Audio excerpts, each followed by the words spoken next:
Ladies and gentlemen, boys and girls, people of all ages, my name is David Popovich, aka the Bookworm, and welcome to Bookworm Reviews. So, I have a confession to make. I don't really care about awards. Like, in general. If you were to talk to me a few years ago, I would tell you how awards are used to show people the importance of a work, the recognition of an artist, and the works that best showcase that year of media. But now, I can't stand them. Let me rephrase that.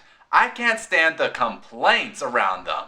I cannot tell you how freaking sick and tired I am of hearing people complaining about who got nominated, who won, who was snubbed, how this organization hates this thing or that thing, or how we the people should choose. And when you do, you people don't know what the you want. I can understand some of the arguments. After all, there are many great works that don't get the recognition they deserve. But at this point, I really don't care outside of a passing fancy. So why then am I spending an entire month dedicated to the Newbery Medal? Well, it's because while I don't care about awards, I still find it interesting what different governing bodies think best represents the best of the year. The Newbery does have its fair share of critics who say it chooses books that children wouldn't go out of their way to read. Well, that's just like your opinion, man. But what happens when you come across a book that is like one of the classics of children's literature by a well-respected author and find you don't really like it? This is gonna be fun. Sit back and relax as we continue Newbery Month with the winner of 1961, Island of the Blue Dolphins by Scott Odell. He's a real nowhere man, sitting in his nowhere land, making all his nowhere plans for nobody.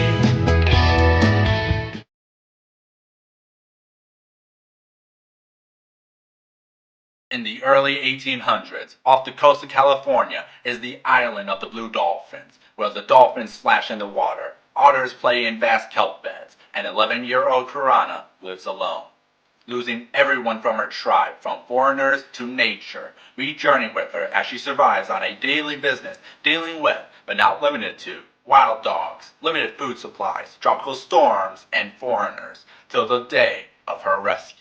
So we have a story about how a young girl survives in a harsh environment, going through her trials and tribulations, and on top of that, it's based on a true story.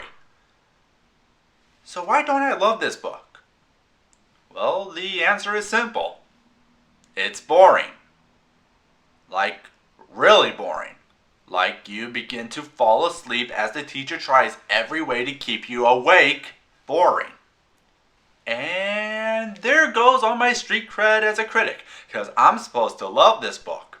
After all, Newbery winner, well-loved author, love it! Well, I guess that doesn't make me a real critic. You're dead to me. I can live with that. Okay, so why do I think this book is boring?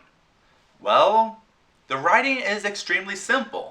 The book is told in first person from Kurana, but a lot of it is just explaining what she is doing to survive. It's like a combination of a nature documentary mixed with a journal told matter-of-factly on what is going on. On top of that, all of the chapters are episodic, making most of the plot to wander endlessly from one moment to the next, which doesn't help since Kurana's narration is very passive, with very little emotion to whatever event is happening to her. So I'm making the book out as one of the worst things I've read. But what is in it that makes many people absolutely love this book? I have a theory. Like I said before, this book is based on the true story of Juana Maria. My apologies if I'm mispronouncing the name. A Nicolino, again, sorry, Native American that lived on the island of San Nicolas alone for 18 years. Scott Odell has always had a love for history, and when he came across this story, he saw a way to bring up an important issue. As he puts it, Island of the Blue Dolphins began in anger. Anger at the hunters who invaded the mountains where I live, and who slaughter everything that creeps, or walks, or flies.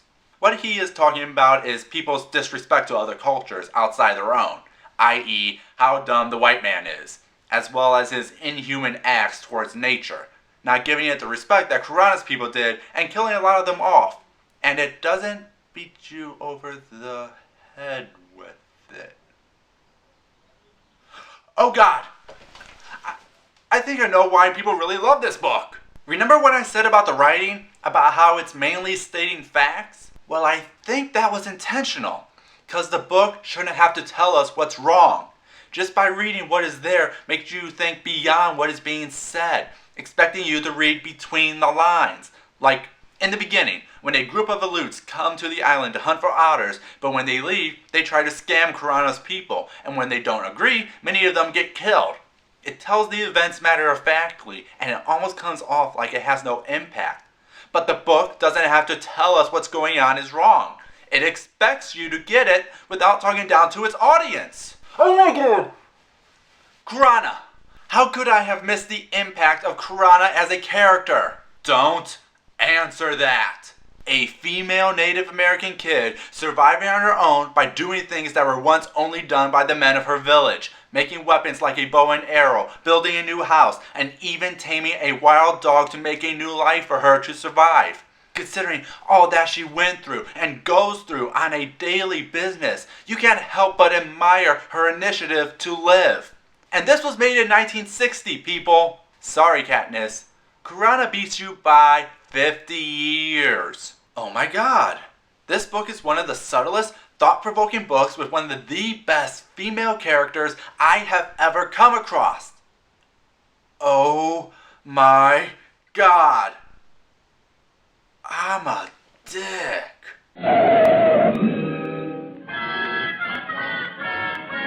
Seriously, this is one of the first times I have been completely blindsided by a book while writing this review. I guess what I said was true. I'm not a real critic, because I did the dumb thing by taking the book at face value, and that was my mistake. The things I say are so true to a degree, but only if you think about it based on the text alone.